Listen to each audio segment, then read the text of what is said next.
Estimados televidentes, tengan ustedes muy buenas noches y bienvenidos a esta nueva edición del programa televisivo de cursos a cargo del Centro de Estudios Superiores Universitarios CESU de la Universidad Mayor de San Simón. En esta oportunidad está con nosotros el doctor Aldo Ignacio Hinojosa Calvo.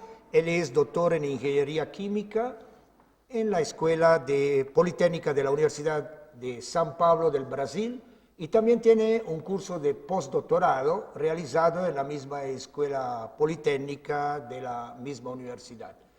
Actualmente es coordinador de la fase final del doctorado en Energía y Desarrollo que se está realizando, se está llevando a cabo en el CESU, en el Centro de Estudios Superiores Universitarios de nuestra universidad. Aldo, muy buenas noches, muy contento de tenerte en el programa.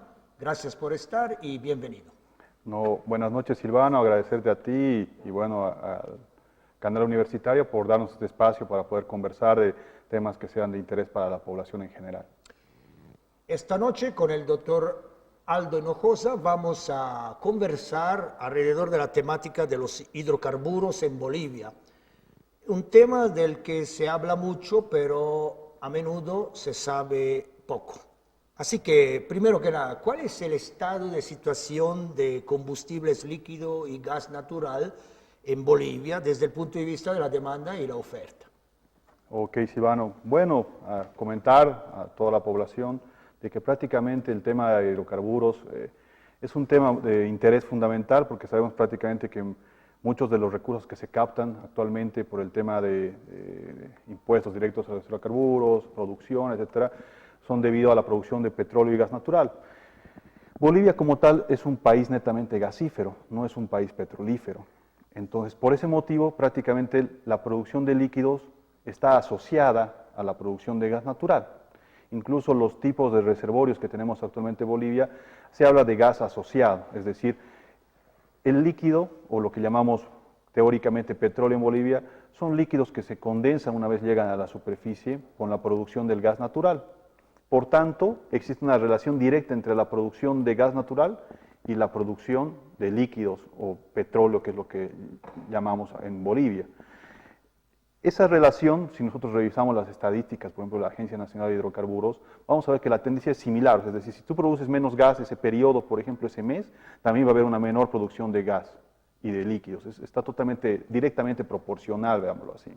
En ese sentido, es importante recalcar a la población de que en cuanto a la relación de oferta y demanda existe prácticamente un desbalance actualmente, en sentido de que las refinerías que procesan el petróleo que llamamos, que es prácticamente un gas condensado, como te dije anteriormente, procesan este gas condensado con algunos pozos petroleros que son netamente petroleros, pero que producen, su producción es marginal, estamos hablando de 500, 1000 barriles por día, que se mezcla con este gas condensado y al ser una menor parte, prácticamente estamos hablando de que nosotros procesamos una gasolina, veámoslo así, como decimos vulgarmente, ¿no?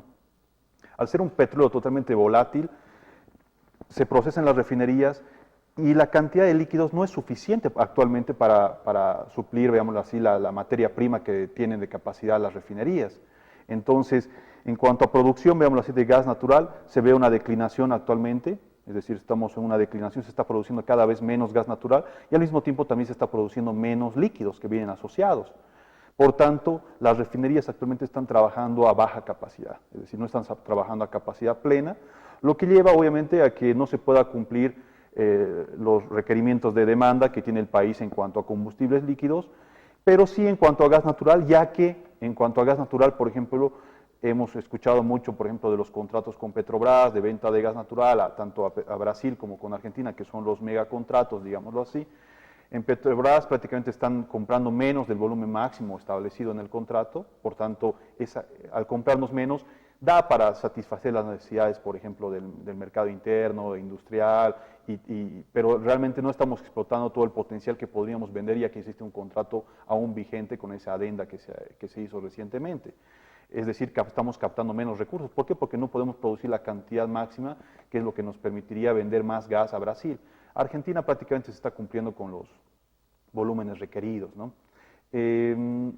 Como te decía, para finalizar esta pregunta, Prácticamente en cuanto a oferta-demanda, no se está satisfaciendo la demanda, por ejemplo, en cuanto a hidrocarburos líquidos, es por eso que se importa mucho diésel y gasolina, digamos, en Bolivia, y eso viene asociado prácticamente a que, como Bolivia no es un país petrolífero, no se puede cumplir con la producción de líquidos como diésel y y gasolina, y esa producción, diríamos, podríamos incrementarla. Entonces, ¿por qué no producimos más petróleo? ¿Por qué no producimos más materia prima para las refinerías? Porque como Bolivia no es un país petrolífero, tenemos que estar condicionados a la producción de gas. Actualmente la producción de gas está muy baja, está en declinación, y por tanto la producción de líquidos ha caído, y eso ha llevado a que las refinerías trabajen a menor capacidad operativa, y eso trae como implicación menor producción de diésel, menor producción de gasolina, y eso afecta a mayor importación de diésel y gasolina de países como Argentina, Chile y Suiza, que es lo que se está haciendo actualmente, ¿no?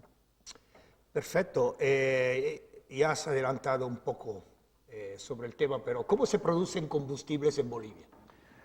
Como te decía, prácticamente los combustibles en Bolivia vienen de lo que decimos de perforación onshore, de reservorios onshore, porque nosotros no tenemos mar.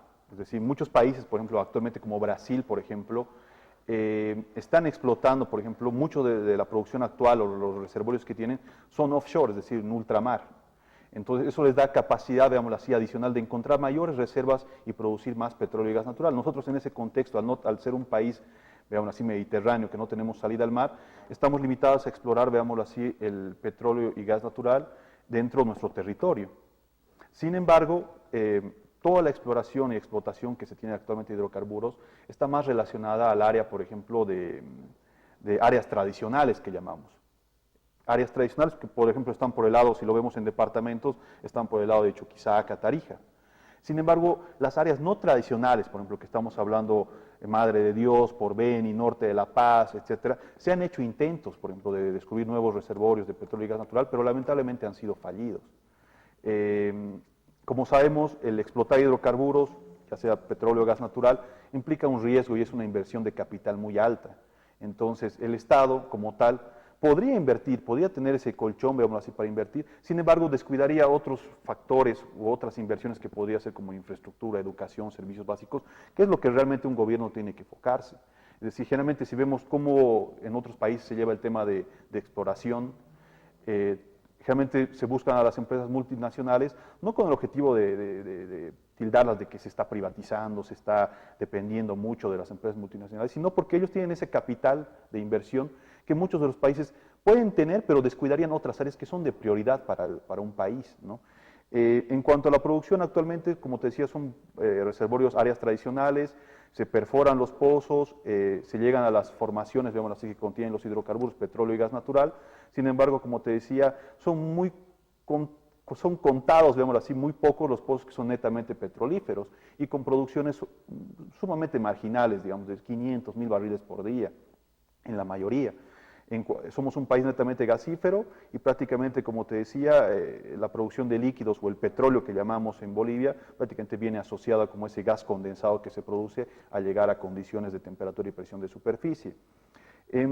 Podrían haber otras alternativas, por ejemplo, de tratar de recuperar más hidrocarburos, más gas natural con técnicas de recuperación mejorada. Sin embargo, la producción de petróleo, como te decía, es muy baja. Estamos condicionados totalmente a la producción de gas, ¿no? Y bueno, y justamente por lo que acabas de decir, o vuelves a reiterar, entonces no somos independientes en términos de necesidades, particularmente por lo que se refiere al diésel, porque siempre escuchamos que el diésel es importado y que incluso de alguna manera está subvencionado para las empresas, etcétera, etcétera. Sí, Silvano, lo que sucede prácticamente es que en cuanto a gasolina y diésel no somos autosuficientes actualmente y tampoco lo fuimos nunca. Habían algunas conversaciones, digámoslo así, o mensajes de que por los años 2014, 2015, cuando se hicieron inversiones, por ejemplo, en las refinerías, en ambas refinerías, actualmente tenemos dos refinerías, que serían la refinería Gualberto Villarroel aquí en la ciudad de Cochabamba y tenemos la refinería Guillermo Elderbel en la ciudad de Santa Cruz. Prácticamente entre ambas refinerías estamos hablando de una capacidad de 60.000 barriles por día. Si vemos actualmente la capacidad de producción de líquidos con datos actuales de la Agencia Nacional de Hidrocarburos, vamos a ver que estamos en torno de 50.000 barriles por día aproximadamente, y esos son datos de 2019. Si los extrapolamos a 2020 por la curva de declinación, seguramente estamos hablando de menor cantidad de líquidos. Entonces, por tanto, no se está explotando la capacidad máxima de las refinerías, por tanto, no se está produciendo la capacidad plena de diésel o de gasolina que se podría tener. En cuanto a las características de ese petróleo que llamamos que se procesan, veamos así, para la obtención de diésel y gasolinas, estamos hablando si le llamamos petróleo, veamos así, estaríamos cometiendo incluso una equivocación. Lo que procesamos prácticamente es un condensado. Yo, por ejemplo, técnicamente no le llamaría petróleo, ya que estamos hablando de esa materia prima líquida, digámosle, que está con un grado API, que es la densidad como nosotros dividimos, vamos a decir, los diferentes tipos de petróleo, ya sea extra pesado, pesado, mediano, liviano, y estamos hablando de 57, 60 grados API, que eso prácticamente es la categoría de una gasolina. Entonces, por lo tanto, no es un petróleo como tal. Del petróleo tú sacas varios derivados, desde, por ejemplo, gasolina liviana, sacas querosén, gasolina o nafta, diésel, crudo reducido, son una serie de productos que cada uno está dividido según prácticamente, veámoslo así, esa característica de ser más liviano o pesado. Por ejemplo, el diésel, por ejemplo, es un combustible mucho más pesado, de mayor densidad que, por ejemplo, que una gasolina. Como ese condensado o petróleo que se llama aquí en Bolivia, las procesan las refinerías, como es sumamente liviano, entonces las fracciones pesadas, donde entraría, por ejemplo, el diésel, son muy bajas. Entonces, por más que trabajemos a capacidad plena, con ese tipo de materia prima que procesamos, digamos, que es muy liviana, nunca vamos a llegar a producir la cantidad de diésel que requiere, por ejemplo, para satisfacer la demanda interna. Por eso siempre va a ser necesario importar diésel, por ejemplo, en Bolivia, a no ser que importemos petróleo más pesado y que sea un petróleo más pesado que con esa dieta que llamamos, esa dieta de petróleo, se pueda llegar a los requerimientos de diésel que necesitamos. Sin embargo, procesar un petróleo más pesado significa reacondicionar la refinería, porque actualmente está diseñada, veámoslo así, para procesar justamente este petróleo, este condensado liviano. Entonces, hay consecuencias, o sea, es decir, no es solamente cambiar de un petróleo, y aparte el petróleo, ¿cómo lo traes a Bolivia? Que sería otro tema que podemos debatir en otra pregunta, ¿no? Sí. Bueno, quizás por ahí va la idea de generar o de producir biodiesel, ¿no? Pero eso conlleva otros tipos de problemas que luego los vamos a ver. Pero ¿cómo, en términos generales, cómo podemos ser más competitivos y eficientes en lo que se refiere a la producción de combustibles? Perfecto. Recapitulando el tema anterior, como te digo, hay varias opciones, no todo depende de una factibilidad técnica y económica, prácticamente las decisiones que tomamos. Podemos tener un montón, podemos hacer una lluvia de ideas y decir podemos traer más petróleo, entonces traeremos un petróleo más pesado. Y ahí dices, ok, otra vez con un petróleo más pesado, si hacemos nuestra planificación de la producción, podemos llegar, veámoslo así, a los requerimientos de diésel que necesitamos en ambas refinerías, se puede programar eso, pero ahí surge otra condicionante que decimos, ¿y cómo traemos otro petróleo más pesado? Realmente los petróleos más pesados, por ejemplo, traen otros problemas técnicos, por ejemplo, que son más difíciles de transportar, porque se dan más pérdidas de presión, hay mayor resistencia, por ejemplo, a moverlos. ¿De dónde compraríamos? Por ejemplo, podría ser Chile, Perú, por ejemplo, que podríamos traer de sus puertos. Sin embargo, los crudos más pesados también generalmente tienen mayor contenido de azufre. Y las plantas, por ejemplo, las refinerías aquí en Cochabamba, no tienen, por ejemplo, sistemas de desulfurización, que decimos que es para remover azufre, porque prácticamente como es un gas condensado que estamos procesando, un hidrocarburo liviano, es muy noble, decimos, es decir, tiene bajo contenido de azufre. Y por tanto no se tienen esos procesos porque el azufre trae altos problemas de corrosión. Entonces prácticamente estás acortando radicalmente la vida útil, aparte de generar inseguridad si es que no tienes un sistema de sulfurización apropiado al contenido de azufre que va a tener esa materia prima que vas a procesar en tu refinería. Entonces, esa sería una alternativa, pero yo lo veo, como tú dices, hay muchas implicaciones técnicas, incluso económicas, de cómo traes el petróleo desde, por ejemplo, de Chile o Perú. Ahora, no hablando de cosas viables, por ejemplo, a mí lo que se me ocurre es que esas alternativas de comprar petróleo, por ejemplo, son difíciles, técnicamente muy difíciles. Tal vez habría que pensar eso en mediano o largo plazo, ¿no? Así desde construir un oleoducto, porque utilizar actualmente existe un oleoducto donde prácticamente exportamos crudo reducido. El crudo reducido es una mezcla, veámoslo así, de los restos, digamos así, de la refinería que no puede procesar, de las fracciones ultra pesadas, que se mezcla con gasolina liviana que no sabemos darle mayor uso, se mezcla y eso prácticamente se vende como desecho, digámoslo, de nuestras refinerías hacia Chile, por ejemplo, en el gasoducto OSA, que es de la refinería Gualberto Villarreal, hacia Arica. Y prácticamente países como Chile, por ejemplo, tienen procesos de conversión profunda, donde ellos, ese desecho que nosotros lo llamamos, ellos lo convierten en diésel y gasolina, ¿no? Habían incluso iniciativas muy interesantes en Bolivia de poder implementar ese tipo de procesos aquí en la refinería de Cochabamba, o sea, adicionar procesos para que esos desechos sean procesados. Sin embargo, al ver algunos estudios de factibilidad técnica y económica, se ha visto de que no es rentable, porque también esas fracciones son muy pequeñas, o sea, como son refinerías pequeñas, de 40, 20 mil barriles por día. ¿Por qué te digo pequeñas? Es bueno dar a la población también una noción en qué escenario nos movemos, ¿no? Por ejemplo, 60.000 barriles por día en Bolivia.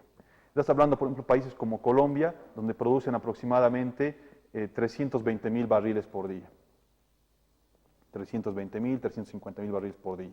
Y es una cosa pequeña. Venezuela, por ejemplo, en su mejor época, obviamente sabemos que ahorita Venezuela tiene condiciones de procesamiento muy limitadas, incluso algunas refinerías han parado totalmente, pero tiene refinerías totalmente grandes. Estamos hablando de una refinería, por ejemplo, que yo logré visitar en alguna época, procesaba 400, 500.000 barriles por día. Solo una refinería de Venezuela.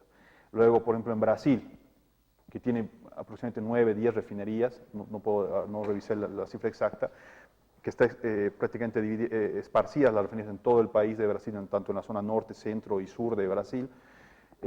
Son refinerías, por ejemplo, que mínimamente la más pequeña estamos hablando de 120.000, 150.000 barriles por día. Entonces, nuestra refinería aquí escuchamos de 40.000 y la de Santa Cruz con 20.000 barriles por día de capacidad nominal, son refinerías muy pequeñas, digámoslo así. Entonces, los procesos la cantidad de productos y subproductos que manejas también es muy pequeña. Por tanto, crear esos procesos de conversión profunda como cracking catalítico, cracking térmico, hydrocracking, coking retardado, por ejemplo, que son procesos que tienen otras refinerías en el extranjero, no son rentables porque es muy poco lo que podrías procesar, digamos. Siempre se habla de economía de escala, es decir, cuanto más grande tu capacidad, la planta, menores son tus costos operativos, ¿no? Entonces mayor es tu rentabilidad y tu margen de refinación. Entonces, en ese sentido, buscando opciones viables, yo te podría comentar que más que todo tenemos que irnos al uso de tecnología. Es decir, incluso en esta época se habla mucho de transformación digital, es decir, utilizar tecnología, herramientas digitales que permitan optimizar los procesos sin necesidad de invertir en capital, o sea, que no sea un CAPEX, sino que sea prácticamente un OPEX. Es decir, tratar de llegar a acuerdos con empresas tecnológicas, que hay varias obviamente en el mercado, en el que ofrecen soluciones, por ejemplo, de optimización, que van desde la optimización del proceso sin necesidad de invertir, por ejemplo, en nueva compra de equipos, sino prácticamente usar lo que tú tienes, pero utilizarlo de mejor manera. ¿En qué sentido? Por ejemplo, tú puedes implementar soluciones como control avanzado de procesos, optimización en tiempo real, análisis predictiva, que viene incluso con la parte de inteligencia artificial, machine learning. Sin embargo, estas soluciones requieren obviamente personal calificado que esté en las plantas dando seguimiento y no es disruptivo para el proceso, prácticamente aprovechas lo que tú tienes, generas algoritmos que te permiten prácticamente desde un punto de vista económico optimizar la condición operativa de la planta, es decir, te define, por ejemplo, cuáles son los flujos, las temperaturas, las presiones en las que tienen que operar todos los procesos que son muy complejos en una refinería o incluso en plantas de separación de gas natural y fraccionamiento.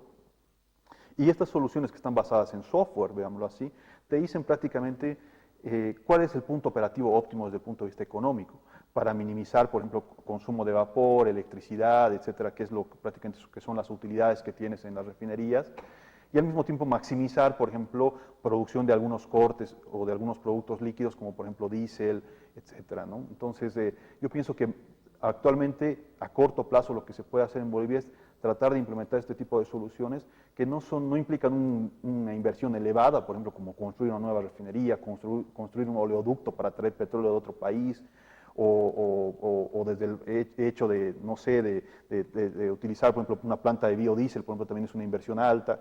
Entonces, tratar de optimizar al máximo las operaciones en una planta, reduciendo los costos operativos, mediante estas soluciones de transformación digital que prácticamente ayudan a obtener, prácticamente como yo digo, es como exprimir la naranja y sacarle hasta la última gota. Entonces, eso es lo que yo pienso que es viable a corto plazo y es lo que se puede hacer en nuestras refinerías. Obviamente eso no va a solucionar el problema de fondo, vamos a continuar obviamente importando gasolina, diésel, pero cuanto mayor puedas ahorrar, veámoslo así, porque el precio que tú compras de esa gasolina de diésel es el precio internacional.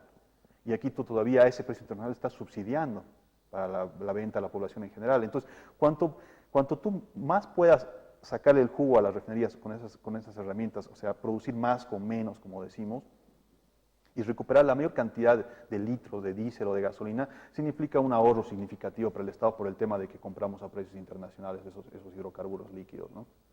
Solo a manera de reflexión, en la charla en lo que tú has ido explicando, lo dejaremos ahí, pero solo a manera de reflexión. Nosotros exportamos desechos a Chile y luego ellos logran transformarlo incluso en diésel, y ese diésel a menudo puede ser que nosotros lo importemos.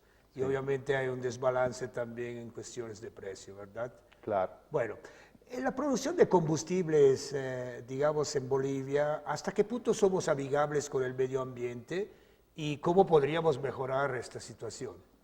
Ok, bueno, en general te puedo decir en Latinoamérica no existe una normativa, veámoslo así, estricta con una agencia, como por ejemplo en Estados Unidos que existe la EPA, que por sus siglas en inglés sería prácticamente una agencia de protección al medio ambiente, en la que prácticamente hay códigos, digámoslo así, donde las empresas están obligadas, por ejemplo, en todo lo que es combustión, porque en todo lo que es combustión tú produces emisiones gaseosas. Estamos hablando de calderas, estamos hablando de hornos, por ejemplo, en la mayoría de los procesos que producen vapor, que es su principal función, o calentar, digamos, un producto, producen emisiones. Entonces, en países como Estados Unidos o en Medio Oriente, por ejemplo, donde existen estas regulaciones, las empresas prácticamente que tengan, incluso las empresas de generación con las termoeléctricas, por ejemplo, obviamente queman gas natural y producen emisiones, todas estas compañías están obligadas prácticamente a monitorear primero, monitorear continuamente. No estamos hablando, por ejemplo, de los procedimientos que he visto aquí en Bolivia, que una vez al día o 2 veces al día tú vas a tu chimenea, que decimos que es donde se salen las emisiones, y con un aparato manualmente prácticamente vas a medir, digamos, el contenido, digamos, de gases como SOx, NOx, CO, monóxido de carbono, que son obviamente nocivos para el medio ambiente, y estás contaminando, y prácticamente ves qué nivel estás produciendo de esos gases, ¿no? En qué contenido, en ppm o en porcentaje, por ejemplo. Y prácticamente se hace un monitoreo, como tú ves, discontinuos, es decir, una vez al día o 2 veces al día. Sin embargo, la operación de la planta es variable. Entonces, no se tiene ese monitoreamiento continuo. Sin embargo, en países, como te decía, hay reglamentos específicos para que sí se haga. Y aparte, hay límites permisibles. O sea, es decir, si tú, por ejemplo, producieras, no sé, una cantidad mayor a lo establecido de ppm, por ejemplo, de NOx, por ejemplo, o SOX, prácticamente eres multado. Incluso tu imagen institucional, por ejemplo, es dañada, porque prácticamente, aparte de tener todo ese problema de auditorías, control, daño a la imagen corporativa de la empresa, etcétera, las empresas tienen mucho cuidado en ese sentido e implementan ya sea unas soluciones basadas en hardware, que son llamadas SEMS, que son sistemas de monitoramiento continuo de emisiones, y existen también los sistemas alternativos, que son los sistemas PEMS, que son los sistemas de monitoramiento de emisiones predictivas, es decir, basadas en software. Entonces, sí o sí están obligados a implementar ya sea el basado en hardware o el basado en software para monitorear y controlar los niveles de emisiones que tú puedas arrojar a la atmósfera. Y prácticamente hay niveles, como te digo, reglas que tú no puedes violar. Entonces, de esa manera estás protegiendo al medio ambiente. Incluso si vemos la evolución, por ejemplo, de cómo se está llevando desde el punto de vista de emisiones y también de los hidrocarburos líquidos como tal. Por ejemplo, en el extranjero tú hablas, por ejemplo, de diésel de alto o bajo azufre. Es decir, prácticamente se está limitando la cantidad de azufre que puede tener el diésel, por ejemplo, que vas a vender para justamente preservar el medio ambiente. En Bolivia no existe mucho ese problema porque justamente decía que esa materia prima que procesamos es noble, es decir, en Bolivia el gas natural y ese condensado que procesamos tiene bajo contenido de azufre, pero ¿qué pasa si a futuro, por ejemplo, se piensa en importar crudo para procesar. Ese crudo seguramente va a venir con alto contenido de azufre. ¿Por qué? Porque cuanto menos contenido de azufre tenga, si vemos el mercado de trading que decimos de petróleos que tú puedes comprar, veamos así, de petróleo de cualquier país, veamos así, crudo maya, por ejemplo, de México, o crudo de Medio Oriente, etcétera, cuanto más alto el contenido de azufre, más barato es ese crudo. Entonces llamamos incluso crudo de oportunidad. Refinerías que tienen esos procesos de quitar el azufre aprovechan ese precio de oportunidad, digamos, de un crudo que está barato, digámoslo así, y ellos tienen todos los procesos para remover el azufre y no tener todas esas implicaciones que te decía, incluso de corrosión, etc. En Bolivia vamos a estar amarrados, obviamente, a procesar crudo que tenga bajo azufre, que seguramente en el mercado de trading son crudos muy caros, ¿no? Entonces ya tienes primero ese punto de desventaja, ¿no? Entonces, preservar el medio ambiente prácticamente es una responsabilidad. Actualmente en Latinoamérica y en Bolivia en específico no existe normativa vigente de decir de niveles permisibles regulados por alguna institución y menos todavía monitoreados. Sin embargo, mientras más la compañía pueda adherirse a esas buenas prácticas, digamos así, industriales, incluso en el extranjero, mucho mejor va a ser incluso la imagen corporativa y estamos aportando a cuidar nuestro medio ambiente, ¿no? Bueno, Aldo, el tiempo pasa. Esto da para otro programa seguramente y quedas cordialmente invitado para Claro que sí, seguir Silvano. hablando de combustibles. Claro que sí, Silvano. Bueno, muchísimas gracias. Un saludo a todos. Estimados televidentes, el día de hoy estuvimos con el doctor Aldo Ignacio Hinojosa Calvo. Hemos conversado con él alrededor de la temática de la producción de combustibles en Bolivia. Esperamos que el tema haya sido de su agrado. Seguramente volveremos con la temática porque la dejamos un poco así inconcluida, pero hay tiempo. Estimados televidentes, cuídense mucho y hasta una próxima oportunidad. Muy buenas noches.